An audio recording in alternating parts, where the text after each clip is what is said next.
தம்பி லோடு வண்டி வாங்கலாம்னு இருக்கேன். வெளியே விசாரிச்ச வகையில வட்டியெல்லாம் ரொம்ப கடுமையா இருக்கு. வண்டிக்கும் பணம் கட்டணும், வட்டிக்கும் பணம் கட்டணும். அதான் என்ன பண்ணலாம்னு ஒரே யோசனையா இருக்கு. ஆனா அதுக்கு ஏன்னா கவலைப்படுறீங்க? நம்ம அண்ணன் ஒருத்தர் படாத நூறு மோட்டார்ஸ் எடுத்தாரு. வட்டியெல்லாம் ரொம்ப கம்மியா பண்ணி கொடுத்துட்டாங்களே. என்ன தம்பி சொல்லுத? என்ன பேங்க் என்ன ஃபைனான்ஸ்னு உனக்கு தெரியுமா? அதை பத்தின அவர் எதுவும் தெரியலையா? நம்ம அன்னூறு மோட்டார் சூழ்நிலை ஷோரூம்ல போய் கேட்டுருவோமா? சரி வா தம்பி போய் கேட்போம்.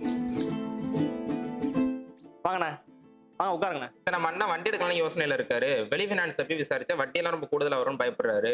என்னன்னு கொஞ்சம் டீட்டெயில்ஸா சொல்லுங்களேன். ஆனால் உங்களுக்கு வட்டி அதிகம் வரும்னு யோசிக்கிறீங்க, ஃபினான்ஸ்னு போயிட்டா வட்டி அதிகமாகுன்னு யோசிக்கிறீங்க தானே? வெளி ஃபினான்ஸ்னு போயிட்டீங்கன்னா உங்களுக்கு வட்டி அதிகமாக தான் இருக்கும். இப்போ நம்ம அசோக் லேலண்டில் பார்த்தீங்கன்னா நம்ம தமிழ்நாடு கிராம பேங்க்கில் டைப் போட்டிருக்காங்க. ஃபினான்ஸை விட இது வட்டி கம்மி தான். உதாரணத்துக்கு வெளி ஃபினான்ஸில் பார்த்தீங்கன்னா 45 பைசா வட்டி போடுவாங்க. தமிழ்நாடு கிராம பேங்க்கில் பார்த்தீங்கன்னா 35 பைசாலேயே உங்களுக்கு வட்டி சரிண்ணா. அது இல்லாமல் உதாரணம் உங்களுக்கு நீங்கள் படாவசை எடுக்கிறீங்க. படாவசை எடுத்தீங்கன்னா 1 லட்சத்துலேருந்து 1,20,000 வரைக்கும் நீங்கள் மிச்சப்படுத்திக்கலாம். வட்டியில் மட்டும் நான் சொல்கிறேன், நீங்கள் மிச்சப்படுத்திக்கலாம். இப்போ வட்டி அதிகம் அப்படின்னு நீங்கள் ஃபீல் பண்ணாதீங்க. சரியாண்ணா? நீங்க சொல்ற மாதிரி ஃபைனான்ஸ்னா ஒரு நாள்ல முடிஞ்சிடும். காலையில நம்ம டாக்குமெண்ட் கொடுத்தா சாயங்காலத்துக்குள்ள முடிஞ்சிடும். பேங்க்னா 2-3 நாள் ஆகும். நம்ம கடந்து அலைய வேண்டி இருக்குமே.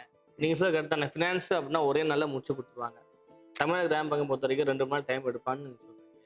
உங்களுக்கு வட்டியை பார்க்கும்போது 1 லட்சத்துலேருந்து 1,20,000 உங்களுக்கு மிச்சமாகுது. 2 நாள் 3 நாள் வெயிட் பண்ணுற தப்பே கிடையாது. நம்ம அசோகனை பொறுத்த வரைக்கும் எந்த வண்டி எடுத்தாலும் ரீசேல் வேல்யூ உண்டு, அது உங்களுக்கே தெரியும். நீங்கள் இப்போ அந்த 5 வருஷம் லோன் கிட்ட முடிக்கும் போது 1 லட்சத்துலேருந்து 1,20,000 நீங்கள் வந்து உங்களுக்கு மிச்சமாகுது. அந்த பணத்தை வச்சு நீங்கள் இந்த வண்டி லோன் முடிஞ்சக்கப்புறம் நீங்கள் இன்னொரு வண்டிக்கு முன் பணமாக கட்டிக்கணும், நீங்கள் இன்னொரு வண்டி போட்டுக்கலாம்ண்ணே. அது மட்டும் இல்லாமல் வீட்டில் ஜுவல்ஸ் வாங்கலாம், நகை நட்டு இதெல்லாம் வாங்கிக்கலாம். இல்லை ஃபங்க்ஷன் இது வருதுன்னா நம்ம பொருளாக கூட வாங்கிக்கலாம். பிஸ்னஸ் பண்ணுறீங்க அப்படின்னா நீங்கள் பிஸ்னஸில் கூட இன்வெஸ்ட்மெண்ட்டாக அந்த அமௌண்ட்டை யூஸ் பண்ணிக்கலாம். நீங்கள் பேப்பர்ஸை மட்டும் கொடுத்துருங்கண்ணே, லோன் நாங்களே அரேஞ்ச் பண்ணி கொடுத்துருவோம். நீங்கள் வந்து சைன் பண்ணால் மட்டும் போதும், எல்லாம் ஓகே.